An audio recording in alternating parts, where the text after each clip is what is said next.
Greetings, good morning, and welcome everyone to Mind the Moment. Thank you for joining us in this, our coffee house in the cloud, a place to get centered, get connected, and feel into this moment as a community. It's Tuesday, June 9th, 2020, and I'm John Roberts from Harvard Pilgrim Health Care's mindfulness program. Another thing we do here is spotlight some of the stupendous teachers that New England has to offer. And so I'm pleased to be minding the moment this morning with Mary Starr Green, certified mindfulness and yoga instructor and a former biomedical engineer. Good morning to you, Mary. Good morning, John. So in just a moment, I will hand things over to Mary to lead us in a 10-minute guided meditation, after which we'll dig into some Q&A before wrapping things up just before 9 a.m. Now, if you haven't already seen it, at the bottom of your screen, there is an option to open up a chat box. At any time, please submit whatever questions or comments that you might have. We'd love to hear what's on your mind. Mary, is there anything you'd like to ask the folks at home to comment on as we get started here? I always love the question posed to me, and I offer it out. One word that describes how you're feeling right now. All right. One word. That's your challenge, folks. So it looks like we have a very nice group of people practicing with us this morning. Thank you, everyone, for taking the time to join us today. As you type, keep in mind that only Mary and I will be able to see what you type. And if we don't read your question or comment on the air, please know that we do read and appreciate them all. And before we close, I'll point you towards some other ways that you can get in touch with us too. So here's what we got. Okay, we got a lot of things coming in. Frustrated, sad, energized, awake, slumped, anxious, reflective, overstretched, stressed, devalued, very stressed, sleepy, two sleepies, you count me as the third sleepy, behind, grounded. Okay, let's end with grounded. I think that's always a nice way to end. Mary, let me turn it over to you now to get us started in the meditation today. Great, thank you. I also want to honor that the last one that came in is hopeful. So it's a nice way to go. All right. Well, I should maybe give just a little context for why I'm choosing this today. Is that the word grounded came in, and I'm feeling for myself the need to stay grounded, to be grounded, and to, in that, just as a way of going with the flow. There's a lot going on in the world and within our family and within our home, and so this meditation is kind of dedicated to the ways that we can maybe find some ground. So get comfortable. You can sit, you can stand. That doesn't matter, the position. It's just that you want to be at ease. Be at ease. And so if you're sitting, you might, lengthen up through the spine a little bit. We'll kind of set up through the posture. Lengthen up through the spine. Notice places you might be able to relax, like letting the shoulders soften, letting the belly soften, even the jaws and muscles of the face. So the eyes can either be open or closed. I like to close the eyes, or at least soften the gaze, because it moves the outer and kind of strips away that visual, what might be distraction, busyness. And in these first moments of us really settling in, you can bring awareness into the body, And truly, as we're bringing awareness into the body, what we most first might notice is around us. So there might just be sound. So you're in the position you're in, and just following the sound that you are aware of, not only of my voice and the coming and going of that, but also sounds around you within your space, indoors and outdoors.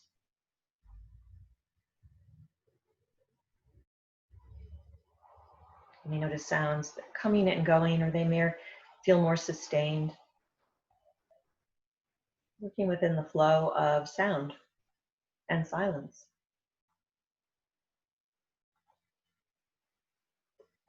And of course, that will continue to be there.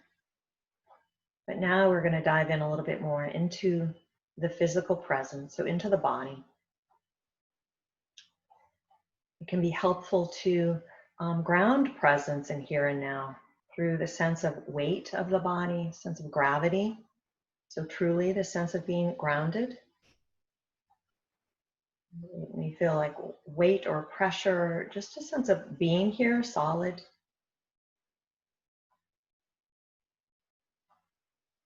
Just allowing the weight of the body then to be supported, whether by the chair or whatever else is under you. Certainly the ground, we do have ground under us. So right now, just having a sense of this weight of the body held to earth.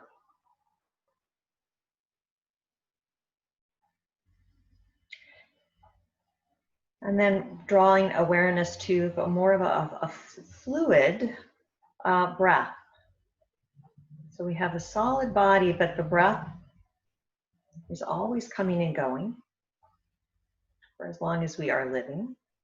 So noticing the breath in, noticing the breath out. You may like to take the breath deeper, but you don't have to.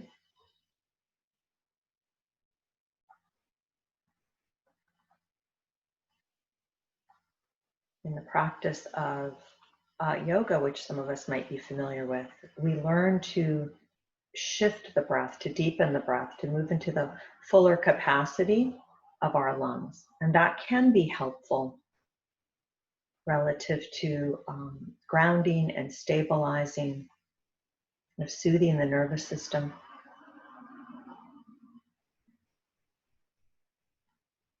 It's simply the awareness of how you can sustain an in-breath. So you're counting to 5 to get to the top of your breath, wherever, however that is, calibrate to 5, and then seeing if you can exhale for 5.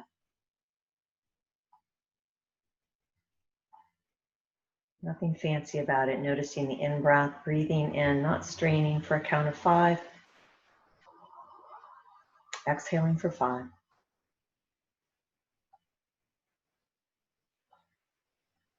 Taking this on your own, kind of catching the rhythm of your own breath, balancing out in-breath and out-breath.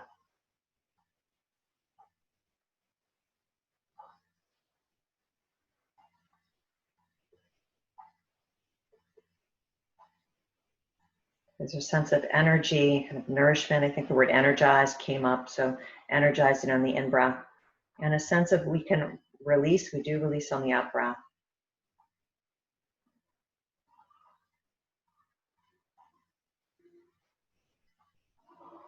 So here and now we're stable in the body and allowing the mind to stabilize on the movement of the breath through counting.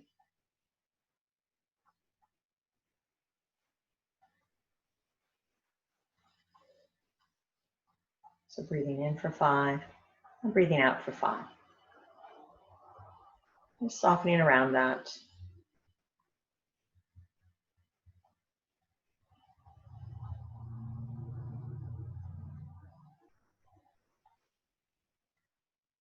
So what you might notice also is you're thinking a lot, you're moving away, and that's okay. So you can start over at 1.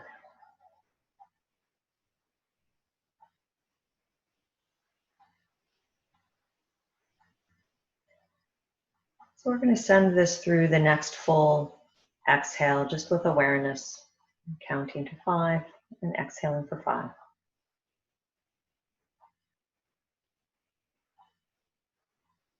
And in that moment where you've released the out breath, you can let go of the counting and just any kind of work. We're really not trying to effort. It's giving the mind a little something to do, just a little activity. So as you're releasing the counting, you're here, present in the body, noticing the breath moving through. Aware of whatever else is in this moment. So we can stabilize in the body, we can stabilize and anchor on the breath. We can also bring awareness within movement of everything else that's going on within the body, within the mind, and around us.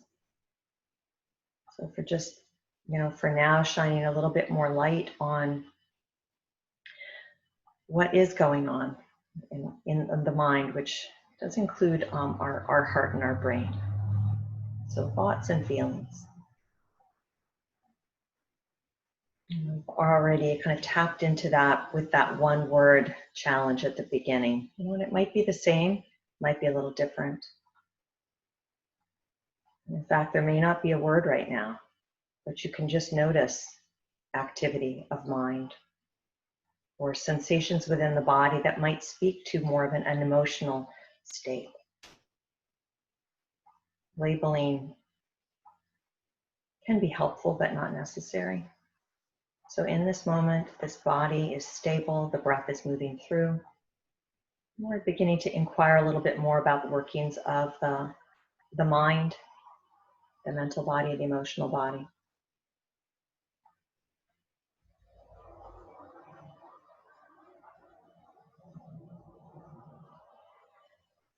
And we're going to end with just a little bit more on the sense of stabilizing. So stabilizing, all of these are ways to anchor.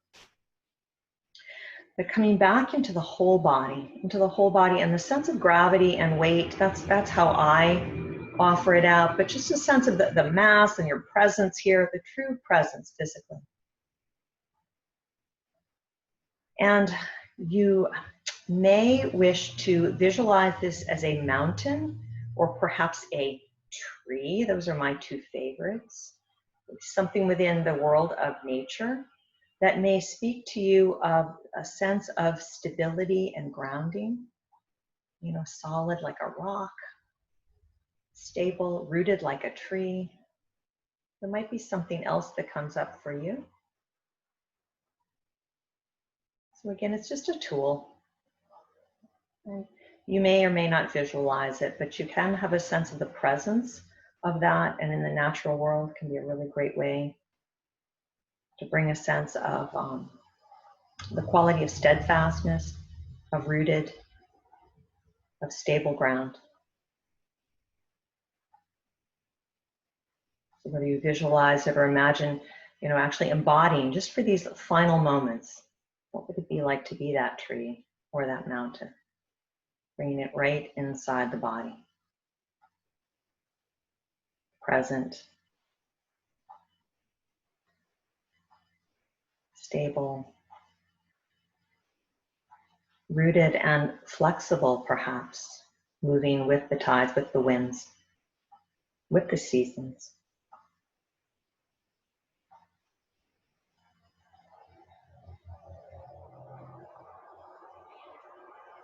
So as we're going to end now, just dropping in this body, in this moment.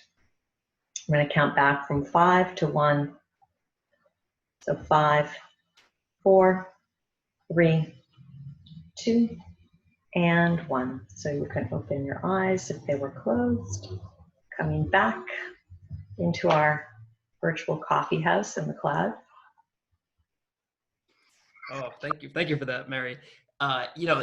You got me thinking about the slogan for the student protest movement in France in 1968, which was translated to "Under the cobblestones, the beach," because I think it points to this idea of there being something rooted and flexible yet persistent and maybe even eternal under the more fleeting and contingent urban landscape. And I was really appreciating you guiding us to find that more rooted sense beneath the changeability of the moment. The other thing that I really loved here was you talking about the energizing quality of breathing and of this practice, because I think a lot of us, myself included, sometimes fall into this idea of like, oh, this is going to be very relaxing, or it should be relaxing, or maybe that makes us want to avoid it sometimes because we're like, well, I don't need to be relaxed right now. And so you bring us around to this idea of the energy that can be produced. I thought was really important and really beautiful. Great, yeah, and I have been utilizing that sense of energizing and grounding because I think together they really are helpful for me to meet whatever challenge is coming up for the day. I've got the energy for it, and I'm rooted. I'm not going to get knocked over. It's a practice. Do you feel like this is, I mean, is this inherited from your yoga practice? I mean, do you feel like, because I feel like I don't have a very substantial yoga practice, so I don't feel like I have the ability to bring that in. So I do feel like maybe I'm missing out on a whole set of resources here. Wow. I imagine it's certainly informed by it. I also happen to really love nature and hiking and being in the forest. And I have, lifelong memories of finding solace in those places. So that part is natural for me. However, I found it really cool when I first started learning to meditate to realize that there are guided meditations, the lake meditation and the mountain meditation. I think it's John Kabat-Zinn, I think, but I don't know if that is his, but certainly other people have done it. But to bring in those qualities. Yes, but the word embodied, I think, is probably a lot of informed by yoga, as we can be more body focused. But mindfulness asks us to bring more awareness inside the body. And apropos to that point, somebody mentions my rooted visual was the ocean. My first thought, which being that it's not stable, but it is a constant. So that's an interesting sort of orientation there. And you are right. John Kabat-Zinn at least has popularized the mountain meditation. I guess I shouldn't go on record saying that it was his, to begin with, but he certainly thought, a great promoter of it. So I do want to make sure that folks feel invited to ask Mary questions using the chat box here. But I actually had one of my own for you, Mary, if you don't mind. So I was attending a virtual conference on mindfulness and compassion over the weekend, and the opening speaker of the conference was a gentleman named Jeremy Hunter. So Hunter is a professor based in Southern California who teaches leaders how to use the principles of mindfulness to better manage themselves and their employees. So Professor Hunter was describing a client of his whom he characterized as being prone to becoming overwhelmed with anger in very stressful situations. When anger hit her, it would hit her like a wave, he said, and she would find herself practically drowning in it, unable to control her reaction to the situation at hand. And so what he taught her to do was to anchor herself in a sense of solidity. Could be something as simple as a tabletop, something which she could physically touch and connect to whenever these waves of anger rose up. And then because she was hooked into something solid, that wave of anger could break over her and not wash her away. So, I really like this idea of finding grounding in what's around us. Do you have any additional thoughts on how we might use that tactic in our own lives and evolve it maybe towards gradually finding that sense of grounding within ourselves, within our own bodies? Yeah, great. Love that connection. And yeah, I really touching something solid, and it's very similar to being rooted, feet on the ground, but that's great. And it speaks to anchoring, but I also think of the word touchstone. We have this a reminder, a touchstone. So yeah, the stable, solid table. But everything in my experience with tools of meditation and mindfulness, we're finding anchors to stabilize our attention. Maybe the table is, rock solid, but then we come in and learn about getting to the body and develop sensitivity with that and realize that there's subtle shifts in that as well. And then we learn to stabilize a little bit on something a little bit more like the breath, which is constantly moving. And then with that stability, starting to notice thoughts and feelings and realizing that there's really nothing totally solid. And the person that talked about the ocean was her anchor is really lovely because we're constantly shifting, but feels like a sense of grand presence. I'm not sure I'm answering your question yet, but the thread here is that there's an anchor, there's a touchstone. And when we can learn to hold on to it, but maybe hold lightly because everything's changing, there does tend to be a sense of, I can be present with all that's going on around, if that makes sense. You said the wave knocking her over, and I may have said, I'm thinking right now going with the flow, which is a little different. There's kind of I'm stable enough to not really brace for the wave, but the wave's going to be there, and to be able to either stand within it or pick myself up afterwards. So there's an inner resource that we can develop simply over time. I mean, it's long time, lots of practice, maybe not long time, but lots of practice, continual practice to anchor. You know, what you're pointing to, which I really like, is you know, the table may seem solid at that moment, but you know, it used to be a tree, or you know, maybe a hunk of metal, depending on what kind of table it was. And then at a different point, it might be, you know, it might become something else. You know, it might get chopped up and become, you know, several smaller tables. And so there is something in the solidity of change, I guess. That is that the I mean, I suppose eventually we can, you know, hope to anchor in the change itself. Exactly. But you know, we need that table as that beginning point, but it's also a good reminder, like I said, touchstone, that reminder, you know, we're seeing the tree or the mountain. That's the reminder. And there are stages, which I think is a nice thing to remember as well. I mean, I used to carry a stone in my pocket, you know, for that reason, to sort of like, and I used to feel pretty dumb about it. I wouldn't tell anyone. This is the first time I'm talking about it, actually.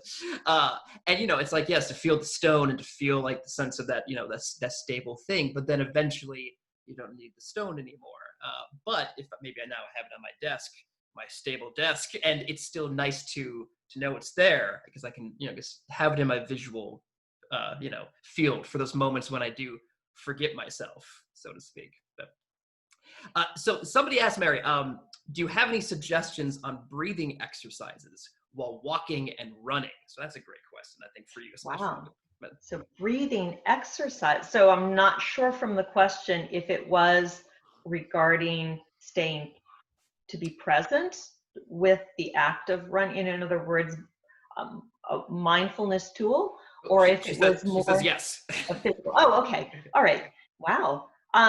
Well, I'm not a runner, but I walk, and I use it as form. If you've ever done walking meditation, your awareness is on the feet, and you know, on the soles of the feet, and there certainly can be a nice rhythm with that when you're running. So that is more about that. Awareness of the breath when you're running is like any meditation. If it helps you to count, or if it helps you to have an in-breath sound one way, the out-breath sound the other way, I don't know how exactly you want to use this, but those would be my first things to say on it. Yeah, you know, I have to say, as a, you know, as a runner, I have often tried to bring mindfulness to running, and I actually find it to be extremely difficult. I feel like maybe one day I'll get it. I'd actually be interested to know if other folks are, you know, are able to do that more effectively than I can. But there's something that is so, you know, it's so, there's so much, you know, sort of body just enduring during it, or at least for me, that it's hard for me to bring that mindful presence to it. I think walking is actually a much easier exercise for that. And yeah, please. If I can just follow up on that, because I think running, just like walking or any activity that we do, if we're there with a sense of all of our senses, you know, that can always be shifting. You might be running for a little bit and noticing sound, and just keep following that as, okay, I'm going to get through this sound and it's going to go away, and then I'm aware of that gorgeous tree, or you know, kids playing, and you know, to be aware of that, and then moving back into the body and the sense of catching your breath, or aches and pains, or the sense of uplift that you have in your mind, or a sense of whatever is going on, so that you can sample in throughout the run. I don't know how long the run is, but just sampling in to the senses of the act of running.